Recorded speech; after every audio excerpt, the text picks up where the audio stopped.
Chaitanya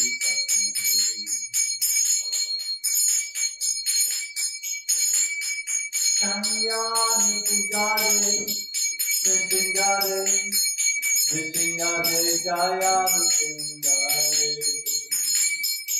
Jaya Bhaktapula, Jaya Bhaktapula, Bhaktapula, Jaya Bhaktapula.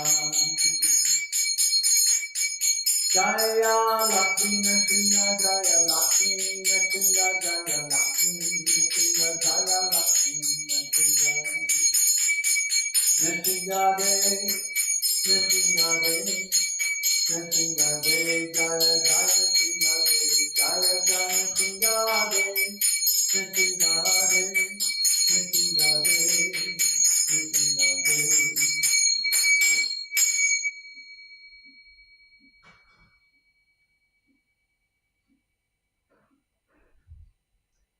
Shridev Bhagavan Ki Jai, Lord Maharaj Ki Jai.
Jaya Jaya Shri Chaitanya, Jaya Nityananda, Jaya Advaita Chandra Jaya, Gaura Bhakta Vrinda.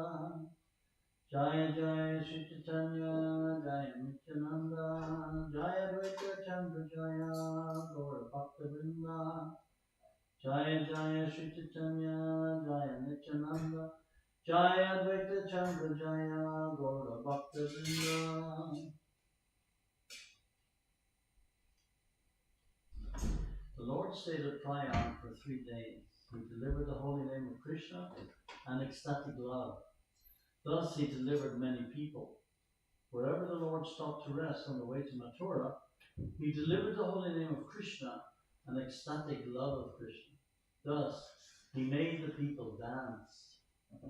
When the Lord toured South India, he delivered many people. And when he traveled in the western sector, he similarly converted many people to Vaishnavism. Purport. Formerly, Sri Chaitanya Mahaprabhu converted people when he toured southern and western India. Similarly, the Hare Krishna movement is now delivering the people of the western world wherever devotees are chanting the holy name. This is all being done by the Lord's mercy. Sri Chaitanya Mahaprabhu predicted that he would deliver people in every city and village of the world by giving them a chance to chant the Hare Krishna Mahamantra. While the Lord was going to Mathura, he came across the river Yamuna several times. And as soon as he saw the river Yamuna, he would immediately jump in, falling unconscious in the water in the ecstasy of love of Krishna. When he approached Mathura and saw the city, he immediately fell to the ground and offered obeisances with great ecstatic love. When Sri Chaitanya Mahaprabhu entered the city of Mathura, he took his bath at the Vishram Ghat. He then visited the birthplace of Krishna and saw the deity named Keshavaji. He offered his respectful obeisances to this deity. Purport. At the present moment, the temple of Keshavaji is very much improved. At one time, Keshavaji Mandir was attacked by the Emperor Aurangzeb, who constructed such a big mosque there that the temple of Keshavaji was insignificant in comparison. But with the help of many rich Madhwaris, the temple has been improved, and a very large temple has now been constructed, so that the mosque is now appearing diminished in comparison. Many archaeological discoveries have been made there, and many people from foreign countries are beginning to appreciate Krishna's birthplace. This Krishna consciousness movement is attracting many foreigners to the Keshavaji temple, and now they will also be attracted by the Krishna Balaram temple in Vrindavan. When Sri Chaitanya Mahaprabhu chanted, danced, and made loud vibrations, all the people were astonished to see his ecstatic love. One Brahmin fell at the lotus feet of Sri Chaitanya Mahaprabhu and then began to chant and dance with him in ecstatic love. The two of them danced in ecstatic love and embraced each other. Raising their arms, they said, "Chant the holy names of Hari and Krishna." All the people then began to chant, "Hari, Hari," and there was a great uproar. The priest in Lord Keshava's service offered Sri Chaitanya Mahaprabhu a garland. When the people saw Sri Chaitanya Mahaprabhu was dancing and chanting, they were struck with wonder, and they all said, "Such transcendental love is never an ordinary thing." The people said, "Simply by seeing Sri Chaitanya Mahaprabhu, everyone is maddened with the love of Krishna." Indeed, everyone is laughing, crying, dancing, chanting, and taking the holy name of Krishna. Certainly, Sri Chaitanya Mahaprabhu is in all respects the incarnation of Lord Krishna. Now he has come to Mathura to deliver everyone. After this, Sri Chaitanya Mahaprabhu took the Brahman aside. Sitting in a solitary place, the Lord began to question him. Sri Chaitanya Mahaprabhu said, "You are an elderly Brahman, you are sincere, and you are advanced in spiritual life. Wherefrom have you gotten this transcendental opulence of ecstatic love for Krishna?" The Brahman replied, "His Holiness Srila Madhavendra Puri came to the city of Mathura while he was on tour. While at Mathura, Sripad Madhavendra Puri visited my house and accepted me as a disciple. He even took lunch at my home. After installing the deity of Gopal, Srila Madhavendra Puri rendered him service. That very deity is still being worshipped at Govardhan Hill." As soon as Sri Chaitanya Mahaprabhu heard about Madhavendra Puri's relationship with the Brahman, he immediately offered obeisances at his feet. Becoming fearful, the Brahman also immediately fell at the Lord's feet. Sri Chaitanya Mahaprabhu said, "You are on the platform of my spiritual master, and I am your disciple. Since you are my spiritual master, it is not befitting that you offer me obeisances." Upon hearing this, the Brahman became afraid. He then said, "Why do you speak like this? You are a sannyasi. Upon seeing your ecstatic love, I can just imagine that you must have some relationship with Madhavendra Puri. This is my understanding. This kind of ecstatic love can be experienced only when one has a relationship with Madhavendra Puri. Without him, even a scent of such transcendental ecstatic love is impossible." Balabhadra Bhattacharya then explained the relationship between Madhavendra Puri and Sri Chaitanya Mahaprabhu. After hearing this, the Brahmin became very pleased and began to dance. The Brahmin then took Sri Chaitanya Mahaprabhu to his home and out of his own free will began to serve the Lord in various ways.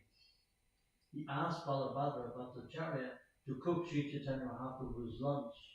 At that time, the Lord, smiling, spoke as follows. Sri Chaitanya Mahaprabhu said, Madhavendra Puri has already taken lunch at your place. Therefore, you may cook and give me the food. That is my instruction. Whatever action a great man performs, common men follow. And whatever standards he sets by exemplary acts, all the world pursues. Yanyat acharati shrestas, tat tat evi taro jana, sayat premanam kurute, lokastat anivartate. Bhagavad Gita 3:21. The Brahmin belonged to the Sanodiya Brahmin community, and a sannyasi does not accept food from such a Brahmin. Purport. In northwestern India, Vaishyas are divided into various subdivisions. Srila Bhaktivinoda Thakur points out that they are divided as Agarwal, Kalarwala, and Sanwada. Out of them, the Agarwals are said to be first-class Vaishyas, and the Kalawaras and Sanwadas are considered lower due to their occupational degradation. The Kalawaras generally take wine and other intoxicants. Although they are Vaishyas, they are considered to belong to a lower class. The priests who guide the Kalawaras and the Sadawalas are called Sanodiya Brahmana. Srila Bhaktivinoda Thakur states that the word Sanoyada in Bengal indicates Suvarna Banik. In Bengal, there are priests who guide the Savarna Banik community, which is also considered a low class. There is little difference between the Sanwadas and the Suvarna Baniks. Generally, the Suvarna Baniks are bankers dealing in gold and silver. In Western India, the Agarwalas also belong to the banking profession. This is the original business of the Suvarna Banik or Agarwala community. Historically, the Agarwalas come from the upcountry named Ayodhya, and the Suvarna Banik community also came from Ayodhya. It therefore appears that the Suvarna Baniks and the Agarwalas belong to the same community. The Sanodiya Brahmins were the guides of the Kalawaras and Sanwadas.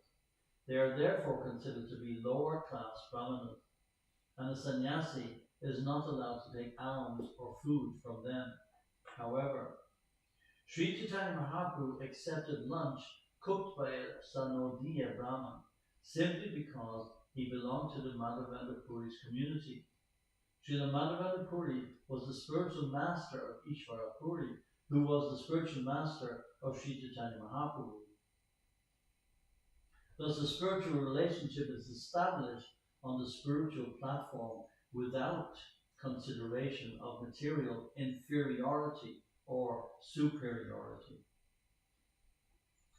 Although the Brahman belonged to the Sanodiya community, Srila Madhavendra Puri had seen that he behaved like a Vaishnava and had therefore accepted him as his disciple. The food he had cooked had also been accepted by Madhavendra Puri. Therefore, Sri Chaitanya Mahaprabhu willingly requested food from the Brahman, and the Brahman, feeling natural humility, began to speak as follows. It is a great fortune for me to offer you food. You are the Supreme Lord, and being in the transcendental position, you are not restricted in any way. Foolish people will blaspheme you, but I shall not tolerate the words of such mischievous people. Purport. Srila Bhaktisiddhanta Saraswati Thakur remarks that although the Brahman did not belong to a superior community, he fearlessly chastised so-called caste Brahmins because he was situated on the platform of pure devotional service. There are people who are opposed to Sri Chaitanya Mahaprabhu's accepting a Vaishnava belonging to a lower caste. Such people do not consider Mahaprasadam transcendental, and therefore they are described here as murka, or foolish, and dushta, mischievous. A pure devotee has the power to challenge such high caste people, and his brave statements are not to be considered proud or puffed up. On the contrary, he is to be considered straightforward. Such a person does not like to flatter high-class brahmanas who belong to the non-Vaishnava community.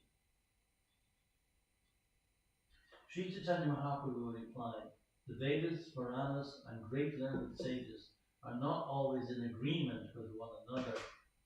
Consequently, there are different religious principles. Purport. Unless one comes to the absolute truth, there is no possibility of agreement. It is said that a great learned scholar or sage cannot be exalted unless he disagrees with other scholars and sages. On the material platform, there is no possibility of agreement. Therefore, there are different kinds of religious systems. But the absolute truth is one. And when one is situated in the absolute truth, there is no disagreement. On that absolute platform, the Supreme Personality of Godhead is worshipable, as stated in Bhagavad Gita 18:55, Bhaktyamam Abhijanati Yavanyas Chasmitat Vataha. On the absolute platform, the worshipful deity is one, and the process of worship is also one. That process is bhakti. There are many different religions throughout the world because they are not all on the absolute platform of devotional service. As confirmed in Bhagavad Gita 18:66, Sarva Dharman Parijajam Mam Ekam Charanam Braja. The word Ekam means one. Krishna, on this platform, there are no different religious systems. According to Srimad Bhagavatam, Dharma Projitaha Kaitavotra. On the material platform, religious systems are different. Srimad Bhagavatam describes them from the very beginning as Dharma Kaitava, cheating religions. None of these religions is actually genuine. The genuine religious system is that which enables one to become a lover of the Supreme Personality of Godhead. In the words of Srimad Bhagavatam 126, Savaikam Samparo Dharmo Yato Bhakti Adokshite Haitiki Apratiyata Yayatma Suprasiddhati. The supreme occupation or dharma for all humanity is that by which men can attain to loving devotional service unto the transcendental Lord. Such devotional service must be unmotivated and uninterrupted in order to completely satisfy the self. On this platform, there is nothing but the service of the Lord. When a person has no ulterior motive, there is certainly oneness and agreement of principles. Since everyone has a different body and mind, different types of religions are needed. But when one is situated on the spiritual platform, there are no bodily and mental differences. Consequently, on the absolute platform, there is oneness in religion. A devotee's behavior establishes the true purpose of religious principles. The behavior of Madhavendra Puri Goswami is the essence of such religious principles. Purport. Srila Bhaktisiddhanta Sarasvati Thakur gives the following commentary on this passage. A sadhu, or honest man, is called Mahajan, or a Mahatma. The Mahatma is described thus by Lord Krishna in Bhagavad Gita 9:13. Mahatmanas Jamam Partha Daivan Prakatim Ashritaha Vajanti Anyanya Manasa Gnatva Bhutara Avyayam. O son of Pritha, those who are not deluded, the great souls, are under the protection of the divine nature. They are fully engaged in devotional service because they know me as the Supreme Personality of Godhead, original and inexhaustible. In the material world, the word Mahatma is understood in different ways by different religionists. Mundaners also come up with their different angles of vision. For the conditioned soul, busy in sense gratification, a Mahajan is recognized according to the proportion of sense gratification he offers. For instance, a businessman may consider a certain banker to be a Mahajan, and karmis desiring material enjoyment may consider philosophers like Jainani to be Mahajans. There are many yogis who want to control the senses, and for them, Patanjali, Rishi, is a Mahajan. For the Gyanis, the atheist Kapila, Vashishta, Durvasa, Dattatreya, and other impersonalist philosophies are Mahajans. For the demons, Hiranyaksha, Hiranyakashipu, Ravan's son, Meghanada, Jarasandha, and others are accepted as Mahajans. For materialistic anthropologists speculating on the evolution of the body, a person like Darwin is a Mahajan. The scientists who are bewildered by Krishna's external energy have no relationship with the Supreme Personality of Godhead, yet they are accepted by some as Mahajans. Similarly, philosophers, historians, literary men, public speakers, and social and political leaders are sometimes accepted as Mahajans. Such Mahajans are respected by certain men who have been described in Srimad Bhagavatam. Men who are like dogs, hogs, camels, and asses praise those men who never listen to the transcendental pastimes of Lord Sri Krishna, the deliverer from evils. Second canto. Thus, on the material platform, animalistic leaders are worshipped by animals. Sometimes physicians, psychiatrists, and social workers try to mitigate bodily pain, distress, and fear, but they have no knowledge of spiritual identity and are bereft of a relationship with God. Yet, they are considered Mahajans by the illusion. Self-deceived persons sometimes accept leaders or spiritual masters from a priestly order that has been officially appointed by the codes of material life. In this way, they are deceived by official priests. Sometimes people accept as Mahajans those who have been designated by Srila Vrindavan Das Thakur as Dwanga Vipras, impostor Brahmins. Such impostors imitate the characteristics of Srila Haridas Thakur, and they envy Haridas Thakur, who is certainly a Mahajan. They make great artificial endeavors, advertising themselves as great devotees of the Lord, or as mystic hypnotists knowledgeable in witchcraft, hypnotism, and miracles. Sometimes people accept as Mahajans demons like Putana, Trinavarta, Vatsya, Baka, Agasura, Danuka, Kaliya, and Pralamba. Some people accept imitators and adversaries of the Supreme Personality of Godhead, such as Pondraka, Srikala, Vasudeva, the spiritual master of demons, Shukracharya, or atheists like Charvaka, King Vena, Shugata, and Arhat. People who accept such imitators as Mahajans have no faith in Sri Chaitanya Mahaprabhu as the Supreme Personality of Godhead. Rather, they accept godless cheaters who present themselves as incarnations of God and cheat foolish people within the material world by world jugglery. Thus, many rascals are accepted as Mahajans. It is those who are devoid of devotional service who sometimes mistakenly accept persons with mundane motives as Mahajans. The only motive must be Krishna Bhakti, devotional service to the Lord. Sometimes fruitive workers, dry philosophers, non-devotees, mystic yogis, and persons attached to material opulence, women, and money are considered Mahajans. But Srimad Bhagavatam's 6th canto gives the following statement about such unauthorized Mahajans.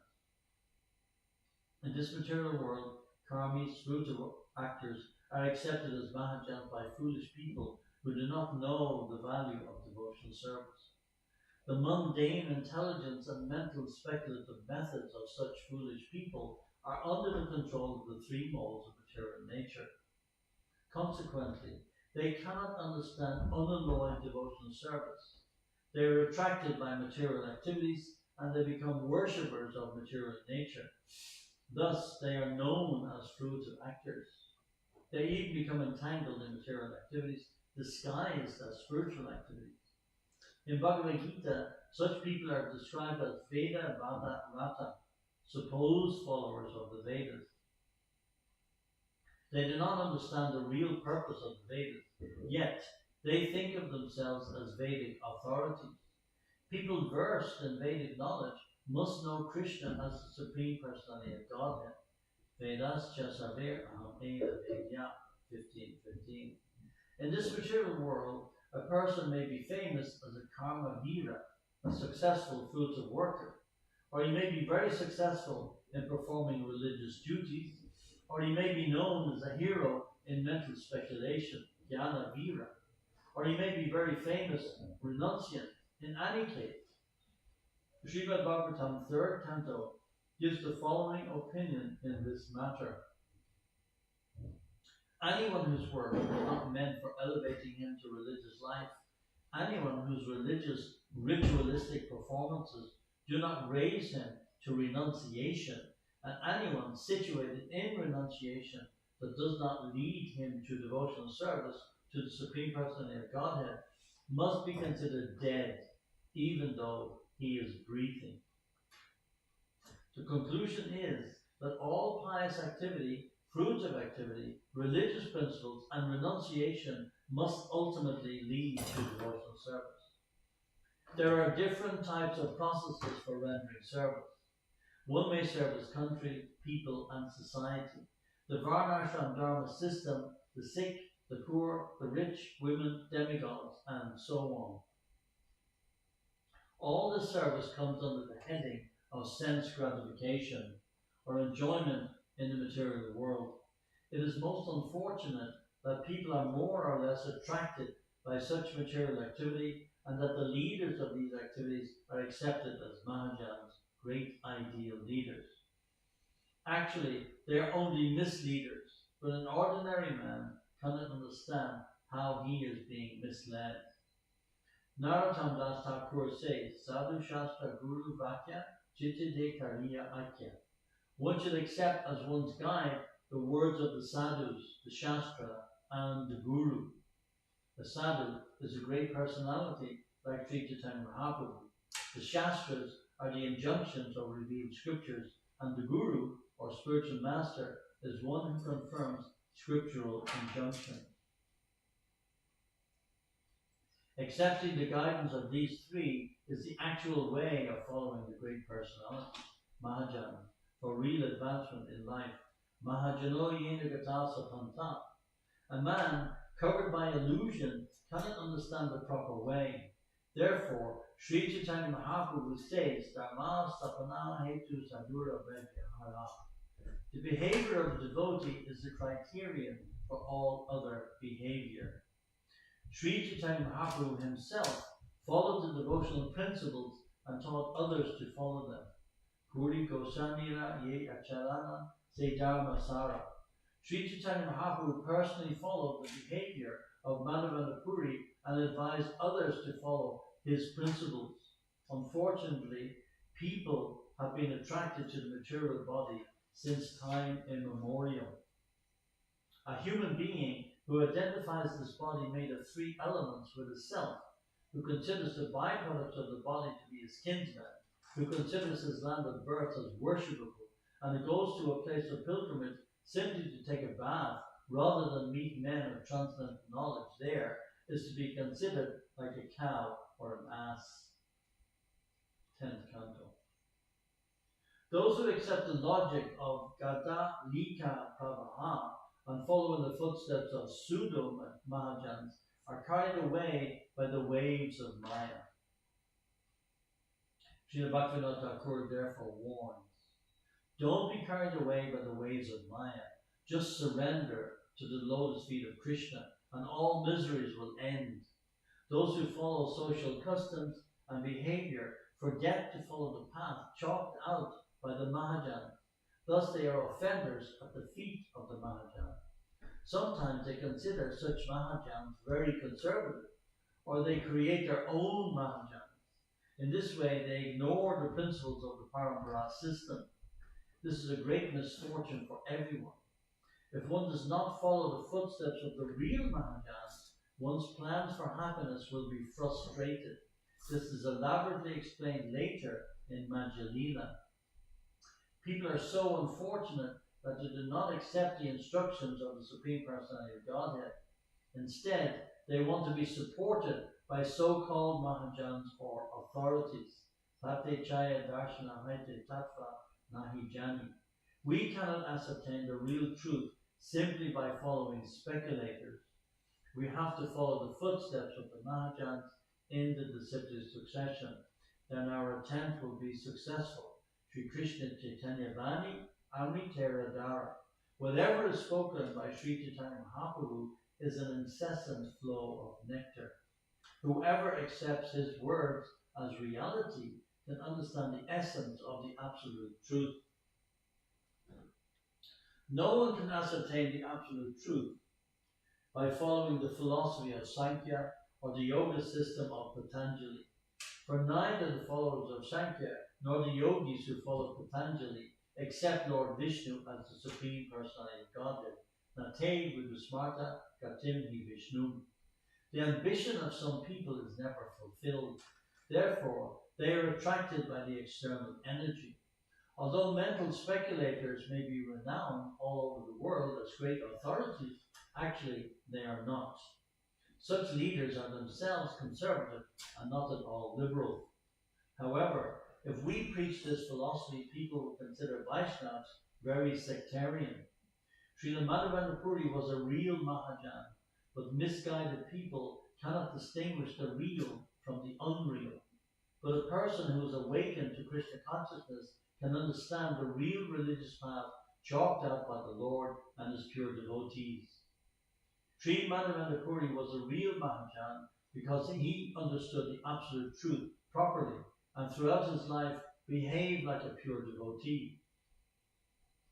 Sri Chaitanya Mahaprabhu approved the method of Sri Madhavendra Puri.